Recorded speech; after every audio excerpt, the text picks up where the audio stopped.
morning, all of you. Myself Sarita Bansal from Harvard Convent Senior Secondary School. आज मैं चौथी कक्षा के बच्चों को संज्ञा पढ़ाने जा रही हूँ। बच्चों, यह अनुच्छेद पढ़िए। रीमा व रिया में गहरी मित्रता है। वे विद्यालय साथ साथ जाती हैं। विद्यालय में अध्यापिका उन्हें पढ़ाती है। वहाँ वे श्यामपट्ट व चौक से पाठ समझती हैं। मेज कुर्सी पर बैठती हैं। वह सुनीता, अलका और साधिका के साथ अपना भोजन करती हैं। फिर मैदान में सभी के साथ खेलती हैं। मैदान में कुछ पेड़ पौधे हैं जो फलों में लदे हैं। वहाँ जाकर उन्हें बहुत खुशी होती है। रंगीन शब्द नाम हैं। इन्हीं नामों को संज्ञा कहते हैं। नाम ही संज्ञा है। नाम अनेक प्रकार के हैं। प्राणियों के नाम रीमा, रिया, अध्यापिका, सुनीता, अलका, साधिका। स्थानों के नाम विद्यालय, मैदान। वस्तुओं के नाम श्यामपट्ट, चौक, मेज, कुर्सी, भोजन, पेड़ पौधे, फल। भावों के नाम मित्रता, खुशी, दुख। जिन शब्दों से किसी व्यक्ति, वस्तु, स्थान और भाव के नाम का बोध होता है वे शब्द संज्ञा कहलाते हैं।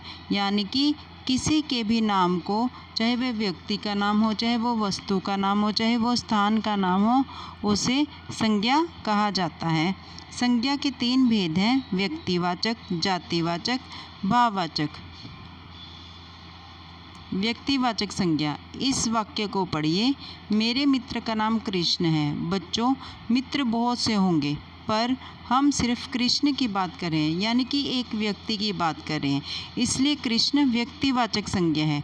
दूसरा उदाहरण, मेरे कुत्ते का नाम डॉलर है। कुत्ते बहुत से होंगे पर यहाँ एक ही कुत्ता यानी कि डॉलर की बात हो रही है, इसलिए डॉलर व्यक्तिवाचक संज्ञा है। हर नदी, पहाड़, शहर, इमारत आदि के नाम होते हैं, जैसे गंगा, यमुना, हिमालय, नीलगिरी, आगरा, झांसी, ताजमहल, भारत आदि। किसी एक व्यक्ति, वस्तु, प्राणी या स्थान के अपने निजी नाम को, निजी यानी कि खुद के नाम को व्यक्तिवाचक संज्ञा कहते हैं। जैसे पिक्चर में दिखाया गया है, मदर टेरेसा, ताजमहल, डॉलर।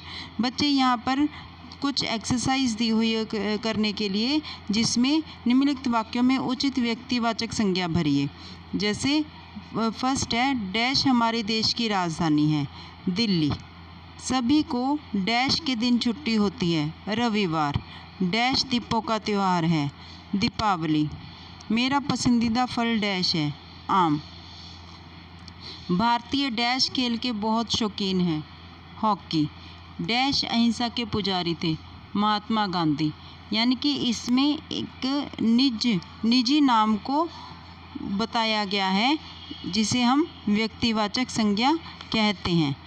आगे है जातिवाचक संज्ञा। बच्चों, जब हम कहते हैं कि कुत्ते भौंक रहे हैं, तब हम किस कुत्ते की बात कर रहे हैं? क्योंकि सभी कुत्ते भौंकते हैं, इसलिए यहाँ हम उनकी पूरी जाति की बात कर रहे हैं, इसलिए यह जातिवाचक संज्ञा है।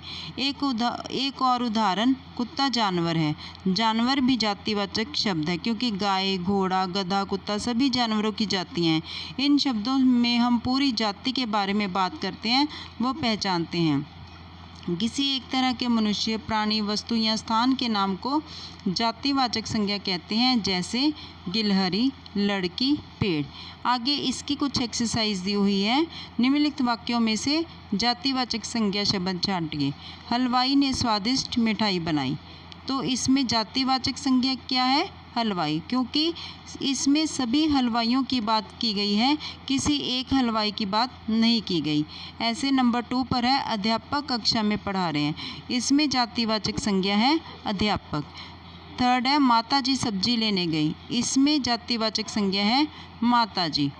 राहुल का खिलौना टूट गया। इसमें राहुल जो है वो व्यक्तिवाचक संज्ञा है, क्योंकि ये किसी का नाम है, और खिलौना जो है वो जातिवाचक संज्ञा है। नेहल अपनी बहन के साथ डॉक्टर के पास गया।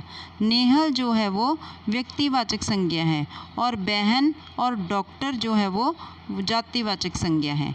ऊँट रेत में बहुत तेज़ दौड़ता है।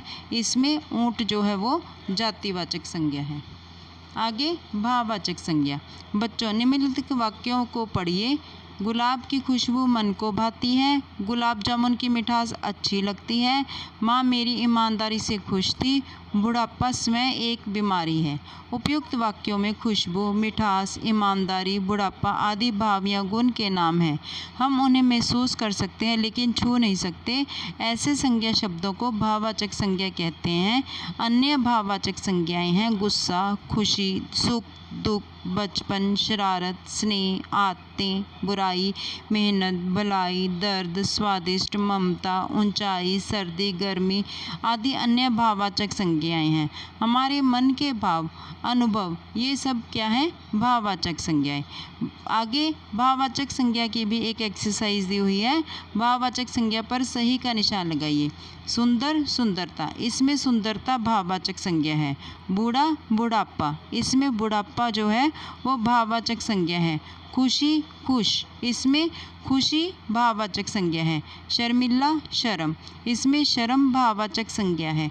बचपन, बच्चा, इसमें बचपन जो है वो भाववाचक संज्ञा है। ऊंचा, ऊंचाई, इसमें ऊंचाई भाववाचक संज्ञा है।